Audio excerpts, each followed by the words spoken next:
Hello everyone, my name is Sneha Srivastava and I am from Shahdol, Madhya Pradesh. Currently I am living in Noida. So I completed my bachelor's in computer application B.C.A from Indore in 2023. After my graduation, I joined a full-day job-oriented internship at Evision Technologies.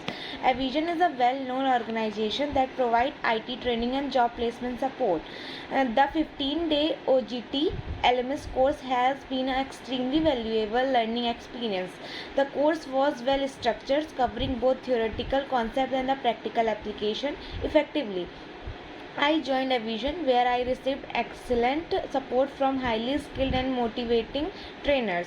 During the training, I learned about Windows, OS, CCNA networking, printer troubleshooting, basic Outlook, ITIL, such more.